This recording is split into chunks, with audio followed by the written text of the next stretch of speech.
কালকে গণেশ চতুর্থীতে একটা ছোট্ট ট্রিপ ছিল।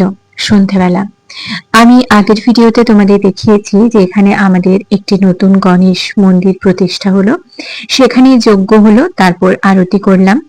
আরতি করে আমার রুমে ফিরতে ফিরতে মানে মোটামুটি 2টো বেজে গেছে। ওখানে খাওয়া দাওয়া ছিল, সেই দিন আমার গ্রুমিং ক্লাস ছিল 4টের থেকে। তো ওখানে বুঝতেই পারছেন অনেক ভিড় হবে, তাই খাওয়া দাওয়া করতে গেলাম না। ভাবলাম যে দুপুরে আমার রান্না করাই ছিল, একটু রেস্ট নিয়ে খেয়ে তারপর একটু রেস্ট নিয়ে বেরিয়ে পড়লাম ক্লাসে। ওখান থেকে ফিরে হাজবেন্ডের সাথে ফিরলাম। ও বললো চলো আমিও ফিরবো, তোমাকে ওখান থেকে ক্লাস থেকে পিক আপ করে। তারপরে আমরা সামনে একটি গণেশ প্যান্ডেল হয়েছে, সেখানে খুব বড় করে পুজো হয়। অনেক দিন ধরে মেলাটা থাকে, মেলা বসে, অনেক দোকানদানি বসে, অনেক অর্কেস্ট্রা হয়, অনেক প্রোগ্রাম হয়। প্রায় 7-8 দিন ধরে মেলাটা থাকে। তো সেখানে আমরা চলে গেলাম, যেহেতু প্রথম দিন সেহেতু ভাবলাম আজকে খাওয়া দাওয়া করলে মন্দ হবে না, সেহেতু আমরা খাওয়া দাওয়াটাই করেছি, কোনো কেনাকাটা করিনি, সবকিছু দেখে নিলাম। যেহেতু আমাদের একদমই সামনে, আবারও যাওয়া যাবে।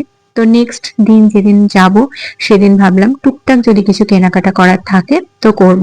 আর আমাদের তো মেলায় গেলে বা কোথাও গেলে কেনাকাটা করার তো মানে মাইন্ডে যদি সেট আপ নাও থাকে যে না এটা আমাকে কিনতে হবে, কোনো জিনিস মেনলি যদি দরকার নাও থাকে তাহলেও আমরা কিনে ফেলি, তাই তো। তো সেই দিন মানে কালকে কেনাকাটা করলাম না, আমি একটু ফুচকা খেলাম আর পাওভাজি হয়েছে আমার মেয়ে, সেখানে আমি একটুখানি, ও আমাকে জাস্ট টেস্ট করিয়েছে। তো ফুচকাটা তো খেতেই হবে, মেলায় গেলাম আর ফুচকা খাবো না সেটা তো হয় না। আর এটা যেহেতু কালকে গণেশ পুজো ছিল, নিরামিষ ফুচকা করেছিল, নিরামিষই খেয়েছি আমি সারাদিন। আরতি করেছি বাড়িতে, গণেশ পুজো করেছি, তো খুব ভালো হয়েছে। গণেশ পুজোতে আমি নিরামিষ ফুচকাটা খেলাম, তারপর পান খেলাম। পানটা আমার একদম ভালো লাগেনি, জানো তো 30 টাকা করে দাম নিয়েছে, কিন্তু পানটা খেতে খুব একটা টেস্ট ছিল না। আর আমার পানটা মেনলি খেতে ভালো লাগে জিভটা লাল হওয়ার জন্য, লালও হয়নি। তারপরে আমরা চলে এলাম বাড়িতে, এসে গণেশজির আরতি করলাম, তারপর 8টার থেকে আমাদের মহাভোগ বিতরণ হচ্ছিল, সেখানে গেলাম। তো সেই ভিডিওটা নেওয়া হয়নি। আমি ওখানে অনেক গল্প করছিলাম, মানে সবার সাথে একটু আড্ডা দিলাম, তো যাই হোক নেওয়া হয়নি ভিডিওটা।